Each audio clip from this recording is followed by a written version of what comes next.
February 19, 1915 dawned cold and gray over the Dardanelles Strait.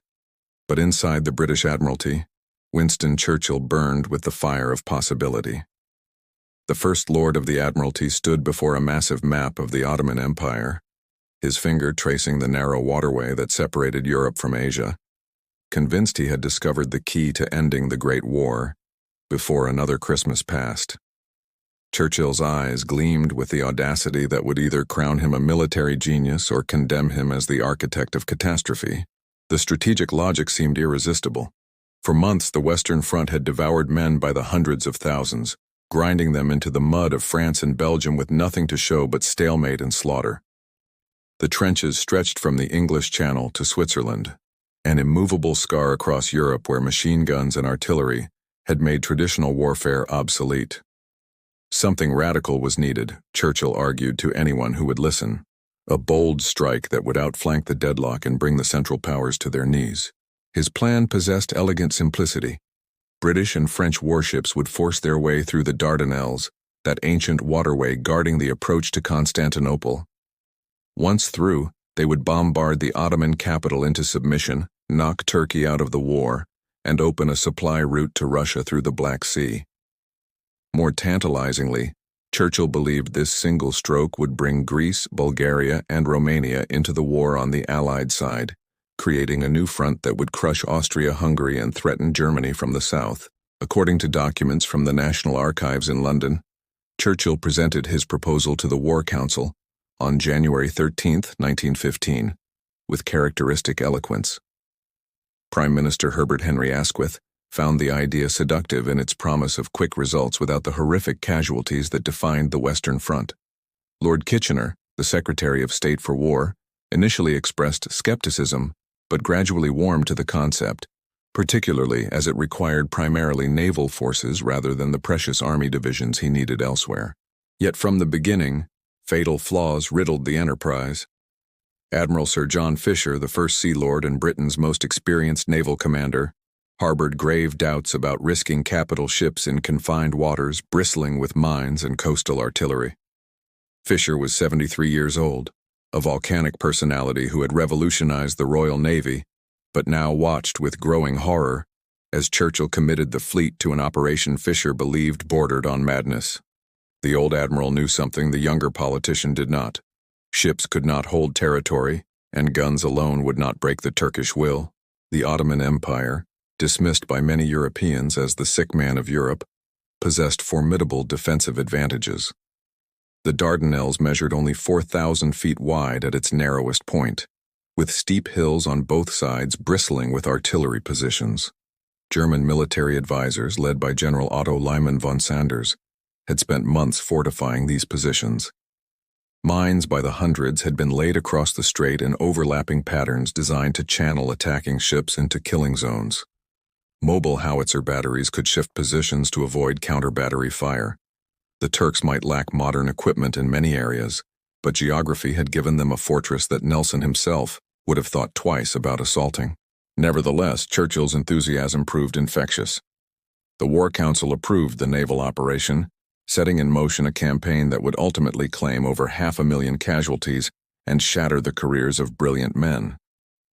March 18, 1915, began with measured optimism aboard HMS Queen Elizabeth as Vice Admiral Sir John de Robeck prepared to force the Dardanelles. The massive dreadnought, bristling with 15-inch guns, led a fleet of 18 British and French battleships into the narrow strait. Sailors lined the rails watching the Turkish coast draw closer, unaware they were steaming into one of naval history's most devastating defeats. The plan called for a methodical advance. British battleships would bombard the Ottoman forts guarding the strait's entrance while minesweepers, converted fishing trawlers manned by civilian crews, cleared a path through the minefields. Once the outer forts fell silent, the fleet would advance to the Narrows, the strait's tightest point, and systematically destroy the inner defenses. Then, Constantinople lay only 60 miles beyond, defenseless before British guns. The morning bombardment commenced with thunderous salvos that shook windows in villages miles away. Orange flames erupted from the British guns as shells weighing nearly a ton arced toward the Turkish positions. For hours, the fort seemed to wither under the onslaught. Ottoman gun crews abandoned their positions or died at their posts. Magazines exploded, sending debris tumbling down cliffsides. By noon, Vice Admiral de Robeck ordered the advance to the second phase. What happened next exposed the fundamental flaw in Churchill's conception. The minesweepers, crewed by North Sea fishermen with no military training, attempted to clear the Turkish minefields under direct fire from mobile howitzers positioned on reverse slopes. The civilian crews, heroic but overmatched, fled repeatedly under shell fire. Meanwhile, the battleships pressed forward, unaware that a Turkish minelayer named Nusret had laid 20 mines in an unexpected pattern parallel to the Asian shore just 9 days earlier. At 1:54 in the afternoon, the French battleship Bouvet struck one of Nusret's mines. The explosion tore through her hull with catastrophic force. Bouvet listed violently to starboard, then capsized in less than 3 minutes, taking 640 men to the bottom. Sailors on nearby ships watched in horror as the $30 million warship simply vanished beneath the waves, leaving only debris and desperate swimmers. Vice Admiral de Robeck pressed the attack. HMS Inflexible struck another mine at 4:11, flooding rapidly but managing to limp away. At 4:13, HMS Irresistible hit yet another mine and began to sink. The battlecruiser HMS Ocean moved to assist but struck a mine herself at 6:10. By nightfall, both ships had gone down. The French battleship Gaulois barely made it to shallow water before settling on the bottom. The human cost was staggering, but the strategic implications proved even worse.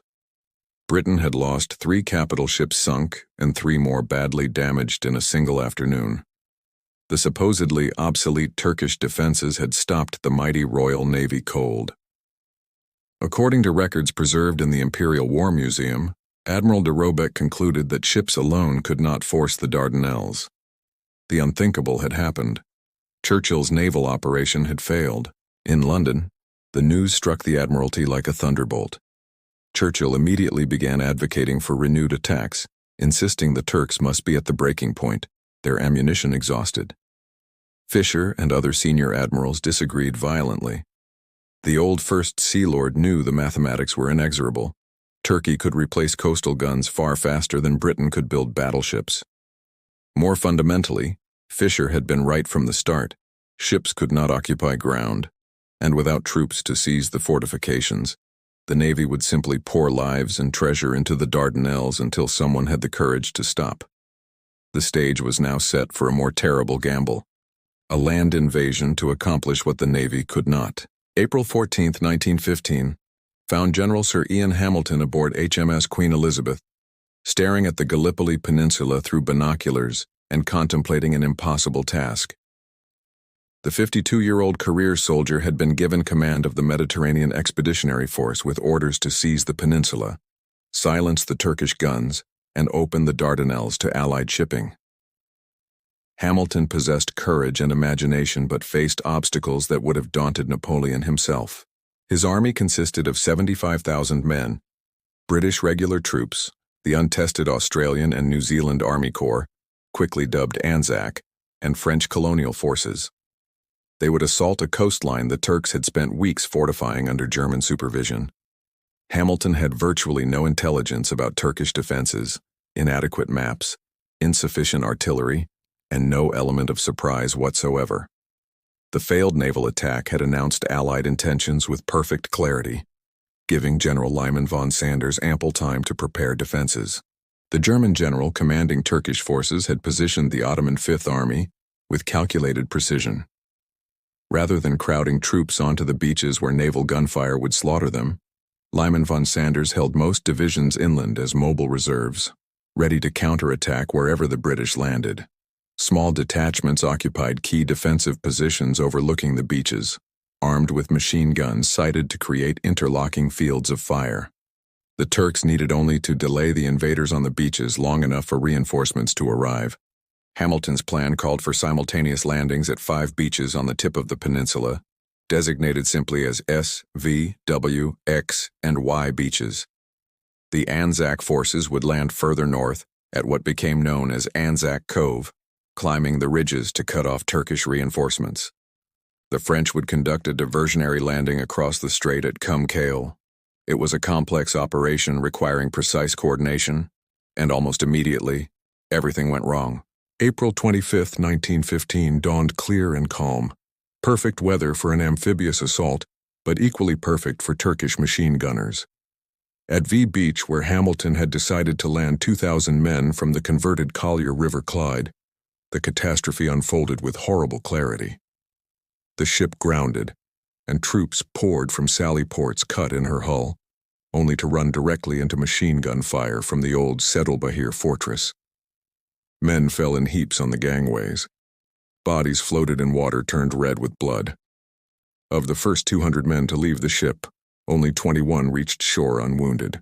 At W Beach, designated by survivors as Lancashire Landing, the first Lancashire Fusiliers faced similar carnage.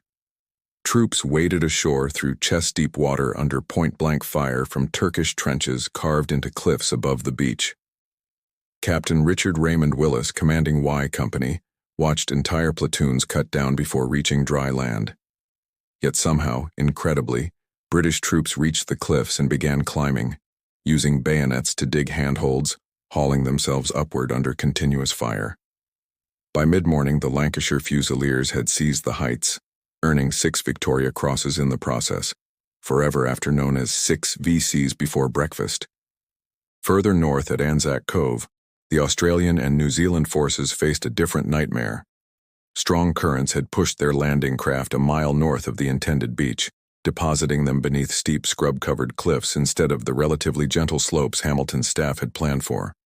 Turkish defenders, though initially surprised and outnumbered, quickly recovered and began firing down on the beaches. Lieutenant Colonel Mustafa Kemal, commanding the 19th Division, would later emerge as Turkey's greatest war hero for his leadership during these critical hours. Kemal had not been assigned to defend this sector, but hearing gunfire, he led his division toward the sound without waiting for orders. Reaching the high ground of Chunuk Bair, he found Turkish troops retreating before the Australian advance. According to his memoirs, Kemal ordered them to fix bayonets and lie down, not to fight but to make the Australians believe Turkish reinforcements had arrived in force. The ruse worked. Australian troops, exhausted from the climb and disoriented by the terrain, hesitated. That hesitation gave Kemal time to organize a devastating counterattack that drove the Anzacs back toward the beach. By nightfall on April 25th, the Allied position looked desperate. Troops clung to narrow beachheads, pinned down by Turkish fire from the heights. Casualties had been horrific, over 2,000 killed or wounded on the first day. General Hamilton seriously considered evacuation but decided to reinforce instead, committing more troops to what was rapidly becoming a death trap. The campaign that Churchill had promised would end quickly had barely begun, and already it was clear this would be no swift victory. May 17, 1915 marked 3 weeks since the initial landings, and the Gallipoli Peninsula had transformed into a hellscape that rivaled anything on the Western Front. Captain Aubrey Herbert of the Irish Guards walked through the trenches at Helles, stepping carefully around bodies that had lain unburied for days in the blazing Mediterranean sun. The stench of death hung over the peninsula like a poisonous fog, inescapable and overwhelming. The campaign had settled into the exact stalemate Churchill's plan was meant to avoid. Allied forces held their initial beachheads but could advance no further against determined Turkish resistance. At Helles, the southern tip of the peninsula, British troops occupied a triangular patch of ground barely 3 miles deep. At Anzac Cove, Australian and New Zealand forces clung to slopes so steep that men built terraces to create level ground for sleeping. Between the opposing trenches, in some places only 10 yards apart, bodies from both sides lay where they had fallen, impossible to retrieve under continuous sniper fire. The conditions defied description. Water was desperately scarce, rationed to half a gallon per man per day for drinking, cooking, and washing. Flies swarmed in biblical proportions, feasting on corpses and spreading dysentery that soon afflicted nearly every soldier on the peninsula. Latrines, when they existed at all, consisted of crude pits that overflowed and contaminated water sources. Within a month of the landing, more men evacuated for disease than for wounds. Turkish forces suffered equally. Private Mehmed Fassi, an Ottoman soldier fighting at Helles, kept a diary that documented the grinding misery of trench warfare. He described sheltering in shallow scrapes while British battleships pounded Turkish positions with 15-inch shells that made the earth leap and shudder. He wrote of comrades torn apart by shrapnel, of endless thirst under the merciless sun, of lice that tormented every man regardless of rank. Yet despite their suffering, Turkish troops consistently threw back British attacks with disciplined fire and savage counterattacks. The fundamental problem was terrain. Every Allied advance meant climbing hills defended by Turkish troops who held the high ground. British artillery, mostly light field guns, lacked the weight to destroy Turkish positions dug into rocky hillsides. Naval gunfire, for all its impressive sound and fury, proved remarkably ineffective against troops in trenches. The battleships could bombard targets they could see, but Turkish forces quickly learned to position reserves on reverse slopes, invisible from the sea. On May 19th, Turkish forces launched a massive counterattack at Anzac, designed to drive the invaders into the sea. At 3:30 in the morning, wave after wave of Ottoman soldiers charged Australian positions, their officers leading with drawn swords, crying "Allah, Allah" in the darkness.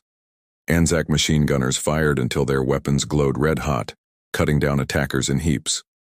When dawn broke, the ground before the Australian trenches was carpeted with Turkish dead and wounded, perhaps 3,000 men. What followed produced one of the war's most haunting episodes. The smell of decomposing bodies became so overwhelming that both sides agreed to a temporary armistice to bury the dead. On May 24, Turkish and Allied soldiers climbed from their trenches and met in no man's land. They buried bodies, shared cigarettes, showed photographs of families. For a few hours, enemies became men again. Then the armistice ended, and the killing resumed.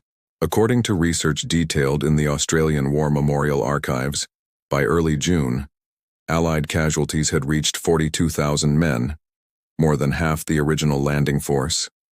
Turkish losses exceeded those numbers, but the Ottomans could draw on a larger population and shorter supply lines. Every British casualty had to be evacuated by ship to Egypt or Malta. Every replacement soldier, every bullet, every biscuit had to be shipped from Egypt across waters patrolled by German submarines. Meanwhile, in London, political pressure mounted against Churchill. Conservative members of Parliament demanded his resignation, pointing to the Gallipoli disaster as proof of his reckless judgment. Prime Minister Asquith faced a political crisis that threatened to bring down his government. Admiral Fisher, having opposed the operation from the start, resigned in protest on May 15th, depriving Churchill of his most important ally in the Admiralty. The campaign Churchill had promised would end the war quickly had instead become a catastrophic drain on British resources and morale. Yet rather than cut losses and evacuate, the government decided to double down, sending more divisions to Gallipoli in hopes that greater numbers might somehow produce victory. August 6, 1915 arrived with renewed hope among Allied commanders, but within hours, that hope would turn to ashes. General Sir Ian Hamilton had conceived a bold plan to break the stalemate, a fresh landing at Suvla Bay, 5 miles north of Anzac Cove, combined with a major offensive from the existing beachheads. 20,000 men would come ashore at Suvla, virtually unopposed, then drive inland to seize the Sari Bear Ridge that dominated the peninsula. If successful, the operation would cut Turkish supply lines and finally deliver the victory that had eluded Hamilton for 3 months. The plan's ambition was matched only by its complexity. 3 separate attacks would launch simultaneously: the landing at Suvla Bay, a breakout from Anzac toward the heights of Chunuk Bair, and a diversionary assault at Hellas to pin down Turkish reserves. Everything depended on speed, coordination, and commanders willing to push forward aggressively. Hamilton would be disappointed on all counts. At Suvla Bay, Lieutenant General Sir Frederick Stopford commanded the landing force with what can only be described as criminal lethargy. The 61-year-old general had never commanded troops in combat and had been chosen primarily because he was available and bore a distinguished name. His troops came ashore on the night of August 6th, meeting almost no resistance. Turkish forces in the area numbered fewer than 2,000 men, and most of those occupied positions miles from the landing beaches. Stopford had been handed victory on a silver platter, but he seemed determined not to accept it. Rather than immediately pushing inland to seize the undefended heights as Hamilton's orders explicitly demanded, Stopford allowed his men to halt on the beaches, rest, and organize themselves properly. Throughout August 7th, while Turkish commander Mustafa Kemal frantically rushed reinforcements to Suvla, British troops swam in the bay, brewed tea, and waited for orders. One disgusted Australian officer watching from Anzac remarked that the British appeared to be settling in for a seaside holiday rather than fighting a war. By the time Stopford finally ordered an advance on August 8th, Kemal had positioned enough troops on the heights to make them impregnable. The opportunity for a quick breakthrough had evaporated through sheer incompetence. When Hamilton learned what had happened, he was apoplectic with rage, but the damage was done. He relieved Stopford of command, but the general's failure had doomed the entire offensive. At Anzac, Australian and New Zealand forces launched their own desperate assault toward Chunuk Bair through a nightmare landscape of steep gullies and razor-backed ridges. The New Zealand Brigade, led by Brigadier General Francis Johnston, fought their way to the summit of Chunuk Bair before dawn on August 8th. Achieving what no Allied unit had done before, they held the heights overlooking the Dardanelles. For a few precious hours, victory seemed possible. Then Mustafa Kemal, appearing again at the critical moment, personally led a counterattack that drove the New Zealanders from the summit in vicious hand-to-hand fighting. Kemal's horse was shot from under him, and a piece of shrapnel struck his pocket watch, saving his life. His troops, inspired by his presence, fought with extraordinary determination. By nightfall, Turkish forces had recaptured Chunuk Bair. The New Zealand Brigade suffered 711 casualties, nearly 70% of its strength, including Brigadier Johnston, who was killed by shellfire. The attacks at Helles fared no better. British troops assaulted Turkish positions across open ground swept by machine gun fire, suffering predictable casualties for negligible gains. The pattern established in April repeated itself. Brave men charging toward death, achieving nothing beyond adding more names to casualty lists that had grown obscenely long. According to documents from the National Archives, the August offensive cost the Allies 45,000 casualties, bringing total losses since April to over 100,000 men killed, wounded, or missing. Turkish casualties were similarly devastating, but the strategic situation remained unchanged. Allied forces still clung to narrow beachheads, still pinned against the coast, still unable to advance more than a few miles inland. In London, the political reckoning Churchill had managed to postpone finally arrived. On November 15, 1915, he resigned from the government, accepting demotion to Chancellor of the Duchy of Lancaster, a ceremonial position with no real power. His resignation speech to Parliament acknowledged responsibility for Gallipoli without quite admitting error, defending the concept while lamenting its execution. Few were convinced. Churchill's brilliant career appeared finished, destroyed by his own ambition and judgment. The question now facing British leadership was no longer how to win at Gallipoli, but how to escape without turning disaster into catastrophe. October 11, 1915 brought the first autumn rains to Gallipoli, and with them came the realization that Allied forces faced a new enemy more implacable than the Turks: winter. General Sir Charles Monro, who had replaced Hamilton as commander in mid-October, spent less than 3 days on the peninsula before reaching a stark conclusion. He cabled London with devastating clarity. The position was untenable, the campaign unwinnable, and the army should evacuate immediately or face annihilation. Monro's report shocked the cabinet. Evacuation meant admitting total defeat, abandoning the strategic objectives that had justified 8 months of slaughter. Prime Minister Asquith and his colleagues had to weigh an excruciating choice: continue the campaign through winter and risk losing the entire force, or withdraw and accept international humiliation, plus the loss of any future credibility with potential allies. Lord Kitchener, still clinging to hopes of salvage, traveled personally to Gallipoli to assess conditions. What Kitchener found appalled even his iron constitution. Trenches carved through sandy soil collapsed whenever it rained. Adequate dugouts couldn't be constructed in the rocky terrain, leaving troops exposed to increasingly severe weather. Supply lines grew more tenuous as autumn gales made landing supplies difficult and dangerous. Disease rates climbed steadily. In some battalions, half the men couldn't stand duty due to dysentery, frostbite, or exposure. Most alarming, Turkish forces had improved their artillery, bringing up heavy guns that could reach deep into Allied positions. The medical situation bordered on catastrophic. Colonel William Perry, serving as a medical officer at Anzac, described conditions in field hospitals as medieval. Wounded men lay on stretchers in the open air, sometimes for days, waiting for evacuation ships during bad weather.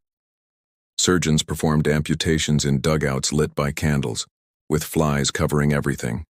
Gangrene claimed countless soldiers who might have survived their wounds in proper facilities.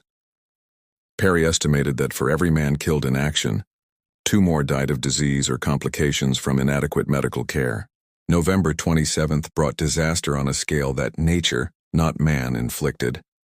A massive storm struck the peninsula, bringing torrential rain followed by a blizzard, snow on the Mediterranean coast, rare enough to seem biblical. Trenches flooded within hours, becoming rivers that swept away equipment, ammunition, and occasionally men who lost their footing. Temperatures plummeted below freezing. Soldiers, still wearing summer uniforms, huddled in flooded trenches as hypothermia claimed victim after victim. Private Victor Rudeno, an Australian soldier at Anzac, later wrote of watching men freeze to death in their positions, too exhausted to move or seek shelter. The storm killed nearly 300 men from exposure and drowned another 60 when trenches collapsed. More than 5,000 suffered severe frostbite requiring evacuation. The storm accomplished what 8 months of Turkish attacks had not. It made the Allied position completely untenable. According to military historians writing in the British Journal of Military History, the storm finally ended debate in London about evacuation. Even the most optimistic cabinet members recognized that keeping troops at Gallipoli through winter would destroy the army more effectively than any Turkish offensive. On December 7th, the cabinet authorized evacuation of Anzac and Suvla Bay, to be followed by withdrawal from Helles if the first phase succeeded. Planning the evacuation presented unique challenges. Over 83,000 men needed to be withdrawn from beaches the Turks could shell at will, along with artillery pieces, vehicles, supplies, and mules. If the Turks discovered the evacuation and attacked, the withdrawing troops would be massacred. Everything depended on maintaining absolute secrecy while gradually thinning the trenches until only a skeleton force remained, then pulling those final defenders out in a single night. Major General Charles Brudenell White, Chief of Staff at Anzac, devised an ingenious deception plan. Troops would maintain normal routines, firing weapons at regular intervals, lighting cooking fires at established times, keeping up all appearances of ordinary trench life. Meanwhile, men would be withdrawn in small groups each night, replaced initially by units from other sections to maintain manpower levels, then gradually leaving positions unmanned except for elaborate systems of self-firing rifles. These rifles, triggered by dripping water slowly filling cans attached to strings, would fire at random intervals for hours after the last man departed, fooling Turkish observers into believing the trenches remained occupied. Supplies would be abandoned rather than risk the noise of loading them onto boats. Everything that couldn't be carried would be destroyed. The operation required executing a controlled withdrawal under the noses of a vigilant enemy who knew that attacking during an evacuation could turn Allied defeat into Allied annihilation. British officers knew they were attempting something unprecedented in military history, evacuating a massive force from hostile shores within enemy artillery range, all without being detected.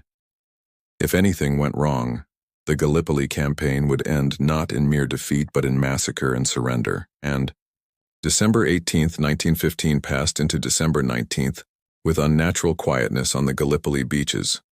Turkish sentries watching the Allied lines noted nothing unusual, just the ordinary sounds of a vast army settling in for another night. Occasional rifle shots, the rumble of artillery from Helles, cooking fires flickering in the darkness. They had no way of knowing they were hearing carefully orchestrated theater, the final act of a campaign that had consumed so many lives. The evacuation plan unfolded with meticulous precision. Beginning on December 10th, troops had been withdrawn gradually, artillery batteries thinned out, supply dumps emptied. Each night, fewer men occupied the trenches, but elaborate measures maintained the illusion of full occupation. Engineers had constructed dummy guns from logs, positioned them in battery emplacements, and detailed men to periodically move them, creating the appearance of normal activity. Rubbish fires burned at the usual times and places. Paths between trenches showed the traffic patterns of a fully garrisoned position. By December 18th, only 20,000 men remained at Anzac and Suvla Bay, down from over 80,000 2 weeks earlier. They occupied the front-line trenches and maintained appearances while final preparations accelerated. That night, the last divisions would withdraw, leaving only small rearguards to cover their departure. Everything depended on the Turks suspecting nothing until morning, when they would discover empty trenches and departed enemies. Captain Arthur Rhodes, commanding a company of the 12th Battalion Australian Imperial Force, spent December 18th systematically destroying everything his unit couldn't carry. Ammunition was buried, equipment disabled, supplies spoiled. His men moved through their positions with surprising sadness, saying goodbye to trenches where they had lived, fought, and watched friends die. These filthy holes in the ground had been home for 8 months. Now they would abandon them, and every man knew what that meant. They had lost, accomplished nothing, sacrificed for nothing. As darkness fell, the final withdrawal began. Men moved in absolute silence, boots wrapped in cloth to muffle footsteps, equipment secured to prevent rattling. They filed down communication trenches to the beaches, where boats waited with muffled oars. Officers stayed behind, making final checks to ensure nothing was left that might reveal the evacuation prematurely. The self-firing rifles, those ingenious devices, were activated just before the last men departed. At Anzac Cove, the guns on the ridges fired their final salvos at 11:30 on the night of December 19th. Then silence fell, broken only by the occasional crack of a self-firing rifle in the abandoned trenches. The last boat pushed off from the beach at 3:30 in the morning of December 20th. Not a single casualty had been suffered during the final withdrawal. 83,000 men had vanished like ghosts. Dawn on December 20th revealed the truth to astonished Turkish patrols. They approached the Allied trenches cautiously, expecting ambush, and found them empty. Food still simmered over cooking fires. Personal items lay scattered in dugouts, abandoned in the haste of departure. The Turks had been completely deceived. According to Turkish military records, General Lyman von Sanders was furious when he learned that the Allies had escaped. Though he could take satisfaction in having successfully defended the peninsula, the evacuation from Hellas proved more difficult. 35,000 men remained there, occupying the most exposed positions on the peninsula. Turkish forces at Hellas were more numerous and alert, suspicious after the Anzac withdrawal. The evacuation began on December 28th and continued through January 8, 1916. This time, Turkish artillery did shell the beaches, but not heavily enough to prevent the withdrawal. The last British troops left Hellas on January 9th, closing the final chapter of the Gallipoli campaign. The successful evacuation provided the only moment of competence in an otherwise disastrous campaign. Not one man was lost during the withdrawals from Anzac and Suvla, and casualties at Hellas remained minimal. British military planners had achieved a logistical masterpiece, flawlessly executing one of history's most difficult military operations. The bitter irony was not lost on survivors. They could plan and execute a perfect evacuation, but couldn't win a battle in 8 months of trying. Private Norman Harris of the Wellington Battalion, among the last New Zealanders to leave Anzac, looked back at the peninsula from the deck of his transport ship and wept. Behind him lay graves of 8,500 Australian and New Zealand soldiers, men he had known, friends who would never see home again. They had died for nothing, their courage wasted on an operation doomed from conception. January 15, 1916 marked exactly 1 week since the last British soldier departed Gallipoli. But in London, the true accounting of disaster was only beginning. The Commission of Inquiry into the Dardanelles campaign, established by Parliament, commenced its work, preparing to dissect failures that had cost Britain dearly in blood, treasure, and prestige. The numbers alone told a story of catastrophic mismanagement. Allied casualties totaled approximately 250,000 men, 43,000 British and Irish dead, 8,500 Australians killed, 2,700 New Zealanders lost, 10,000 French casualties, and tens of thousands more evacuated for wounds or disease. Turkish losses exceeded those numbers. Estimates ranged from 250,000 to 300,000 casualties, but the Ottomans had defended successfully and claimed victory. For the Allies, particularly Britain, Gallipoli represented unmitigated strategic failure. The financial cost staggered the imagination. Britain had spent approximately £29 million on the Gallipoli campaign, roughly equivalent to several billion pounds in modern currency. That money had purchased nothing except a casualty list and political humiliation. 3 battleships and numerous smaller vessels lay at the bottom of the Dardanelles. Uncounted tons of supplies, equipment, and ammunition had been abandoned or destroyed. The campaign had drained resources desperately needed on the Western Front while achieving none of its objectives. The strategic consequences proved equally devastating. The campaign had been intended to knock Turkey out of the war. Instead, it strengthened Turkish resolve and provided their military with a tremendous propaganda victory. Far from encouraging neutral nations to join the Allies, the Gallipoli disaster made countries like Greece and Bulgaria more cautious about choosing sides. Romania, which might have entered the war in 1915 had Gallipoli succeeded, remained neutral for another year. The hoped-for supply route to Russia remained closed, contributing to the Russian Empire's eventual collapse. For Australia and New Zealand, Gallipoli became a defining national trauma. The Anzac forces had suffered disproportionately high casualties, and the campaign became seared into both nations' collective consciousness. April 25th, the anniversary of the landing, became Anzac Day, a solemn holiday of remembrance. The sacrifice of so many young men in a failed British operation contributed to growing Australian and New Zealand identity, separate from Britain, and eventual movement toward complete independence. The political fallout in Britain proved severe and long-lasting. Winston Churchill bore the heaviest burden of blame, his reputation tarnished for more than 2 decades. His resignation from the cabinet had not satisfied his critics. Many called for his complete exclusion from public life. Churchill himself recognized the magnitude of his failure. In a letter to Prime Minister Asquith, he wrote with uncharacteristic humility about the weight of responsibility he bore for the disaster. He would spend years in political wilderness, his early career promise seemingly destroyed by hubris and poor judgment. Herbert Asquith's government fell in December 1916, partly due to Gallipoli's shadow. His coalition cabinet, weakened by the campaign's failure and Churchill's resignation, could not survive sustained criticism. David Lloyd George replaced Asquith as Prime Minister, and the political landscape of Britain transformed. The old pre-war liberal establishment, which Asquith and Churchill represented, gave way to a harder, more pragmatic leadership shaped by total war's brutal realities. General Sir Ian Hamilton never held command again. The Dardanelles Commission criticized his planning, his inadequate intelligence gathering, and his failure to relieve incompetent subordinates like Stopford. Hamilton defended himself eloquently, arguing that he had been given an impossible task with inadequate resources. But the verdict of history was harsh.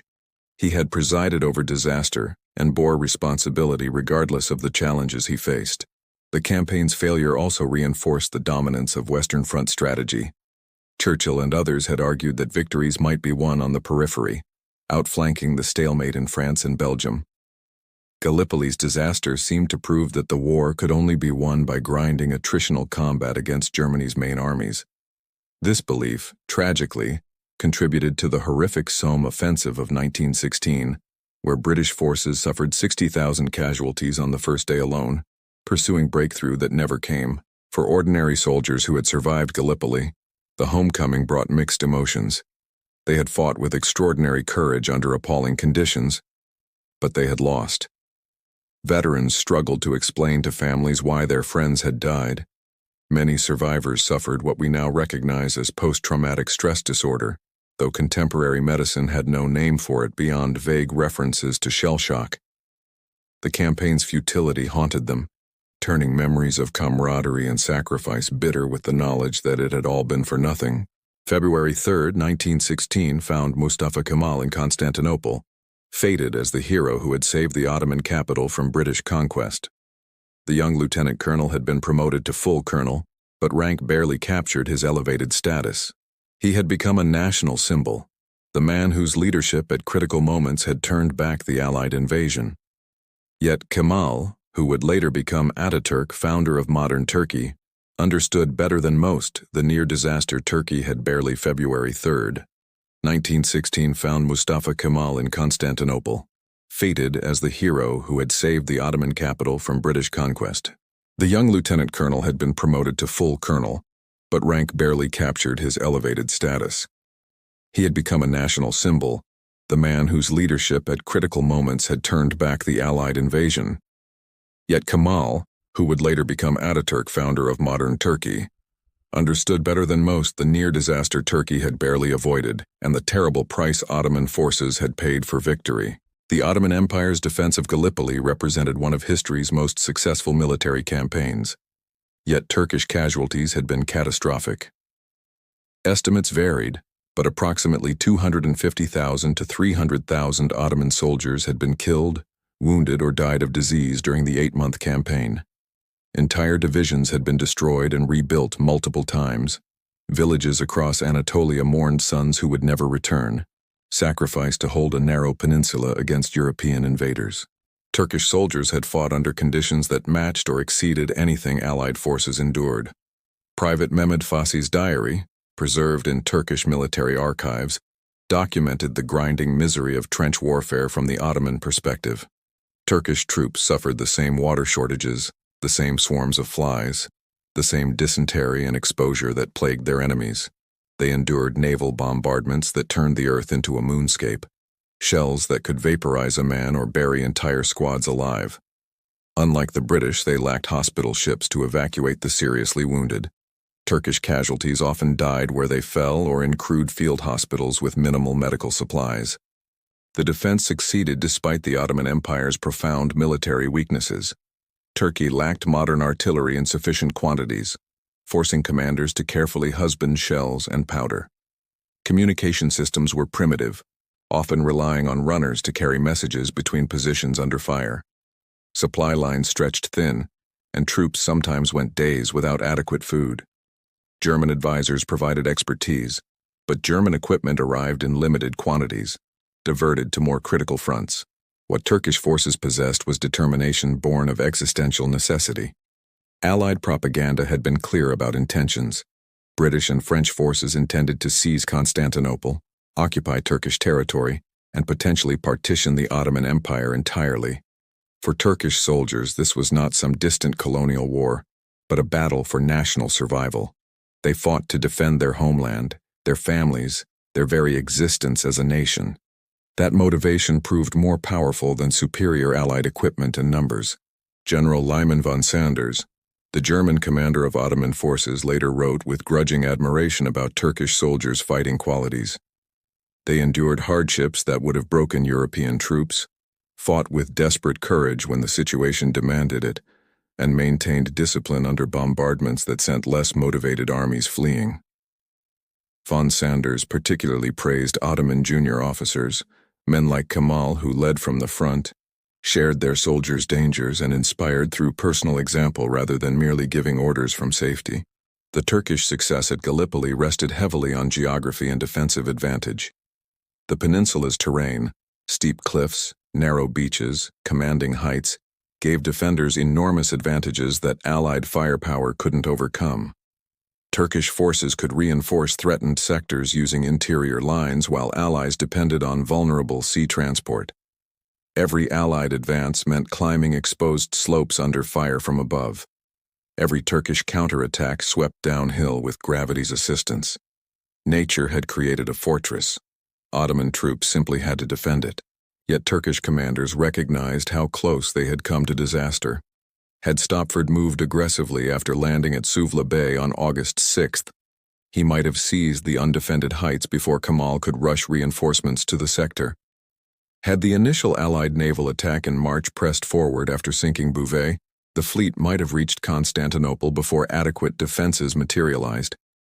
Had Allied forces landed simultaneously at multiple points along the peninsula, rather than concentrating at predictable beaches, Turkish reserves couldn't have responded everywhere at once. The Gallipoli campaign transformed Turkey's position in the war and beyond. Victory demonstrated that Ottoman forces, properly led and motivated, could defeat European armies. This success boosted morale throughout the empire and strengthened Turkish resolve to continue fighting. The campaign also elevated Mustafa Kemal from relative obscurity to national prominence. His leadership would prove crucial during Turkey's post-war struggle for independence, when he led resistance against Allied occupation and partition plans, eventually founding the Republic of Turkey in 1923. For the Ottoman Empire's German allies, Turkish success at Gallipoli provided breathing room. Had the Allies opened the Dardanelles and established a supply route to Russia, the Eastern Front dynamics would have changed dramatically. Russian forces might have remained effective longer, potentially preventing the Bolshevik Revolution or altering its outcome. The strategic implications rippled far beyond the peninsula itself. The civilian population of Constantinople lived through 8 months of fear, knowing that British battleships might appear in the Bosphorus at any moment. Wealthy families evacuated valuable possessions to the interior. Government officials prepared contingency plans for relocating the capital. The Sultan's court watched nervously as the empire's survival hung in balance. When news arrived of the Allied evacuation, relief swept the city. The immediate threat had passed, though the war ground onward with no end in sight. Turkish victory at Gallipoli came at a cost that weakened the empire for future campaigns. The massive casualties depleted experienced troops who would be desperately needed for simultaneous wars against Russia in the Caucasus, Britain in Mesopotamia and Palestine, and various rebellions within Ottoman territory. Resources concentrated on defending Gallipoli left other fronts vulnerable. The victory was real, but Pyrrhic, purchasing survival at a price Turkey could ill afford. Private Hussein Kazım, recovering from wounds in a Constantinople hospital, wrote to his family in Anatolia describing the strange emptiness of victory.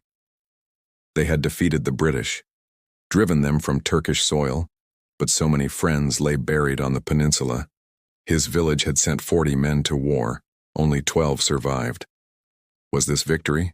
He supposed it was, but it felt like defeat dressed in different clothes. November 11, 1918, the day World War I finally ended, found Winston Churchill reflecting on a journey that had taken him from disgrace to redemption, though the shadow of Gallipoli would never entirely lift.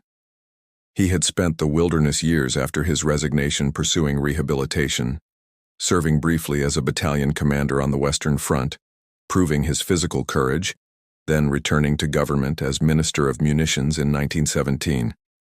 David Lloyd George, the new Prime Minister, recognized that Churchill's abilities were too valuable to waste despite the Gallipoli stain. Yet everyone understood the disaster had fundamentally changed Churchill's trajectory.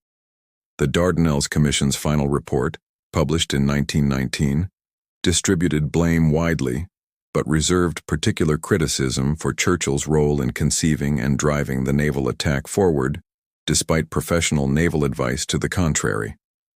The commission concluded that the operation had been poorly planned, inadequately resourced, and pursued with insufficient regard for expert military judgment. Churchill was not solely responsible. Kitchener, Asquith, Hamilton, and others shared culpability. But Churchill's fingerprints were everywhere on the campaign's genesis.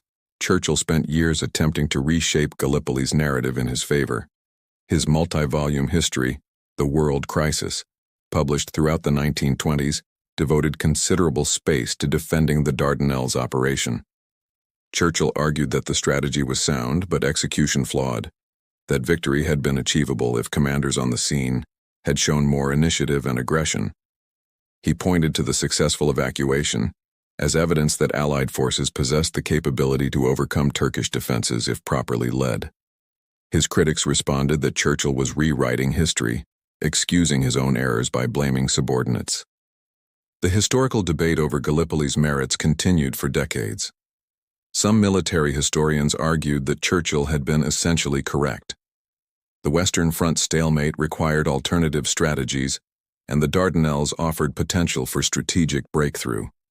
They pointed out that the March 18th naval attack might have succeeded if Admiral de Robeck had renewed the assault the next day rather than withdrawing. Turkish sources revealed after the war that Ottoman ammunition stocks had been critically low by mid-March. Sustained bombardment might have exhausted Turkish defenses. Other historians condemned the operation as fundamentally misconceived. Ships could not hold territory, the strategic assumptions underlying the campaign were flawed, and the terrain rendered Allied numerical advantages irrelevant. They argued that the troops, equipment, and resources squandered at Gallipoli should have been concentrated on the Western Front, or used to support Italy after it entered the war in 1915.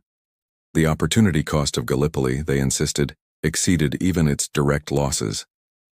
For Australia and New Zealand, Gallipoli became sacred ground. The campaign forged national identities separate from Britain, creating origin myths centered on Anzac's sacrifice and courage under impossible conditions. Australians remembered stories like Simpson and his donkey, Private John Simpson Kirkpatrick, who used a donkey to evacuate wounded men from the beaches under fire until he was killed on May 19th. Such tales of individual heroism partially redeemed the campaign's futility, transforming military disaster into narratives of national character. The physical landscape of Gallipoli became a memorial. The battlefields were preserved largely as they were abandoned in 1916. Trenches slowly eroded but remained visible. Rusted equipment littered hillsides. The Turkish government eventually established the Gallipoli Peninsula Historical National Park, protecting the area and creating cemeteries for both Turkish and Allied dead. Each year, thousands of Australians and New Zealanders make pilgrimages to Gallipoli for Anzac Day commemorations. Walking beaches their grandfathers assaulted, standing in trenches where young men died for objectives that were never achieved. Winston Churchill's ultimate redemption came during World War II, when he returned as Prime Minister in 1940 to lead Britain through its darkest hour. His leadership during that later crisis, his refusal to consider surrender, his inspiring speeches, his strategic vision, gradually overshadowed Gallipoli in public memory.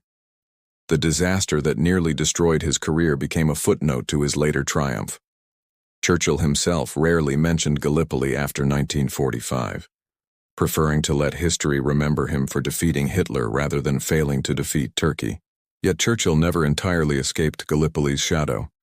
His critics, even during World War II, occasionally referenced the campaign as evidence of his impulsive judgment and willingness to gamble with soldiers' lives. Neville Chamberlain's supporters initially opposed Churchill's return to government, partly because of Gallipoli. The disaster had proven, they argued, that Churchill lacked the steady judgment required for supreme leadership. Events proved them wrong, but the concern was reasonable given his track record. The broader military lessons of Gallipoli shaped strategic thinking for generations. The campaign demonstrated the difficulty of amphibious operations against prepared defenses, leading to extensive doctrinal development in both Britain and the United States. World War II's successful amphibious invasions, from North Africa to Sicily to Normandy, incorporated lessons learned from Gallipoli's failures.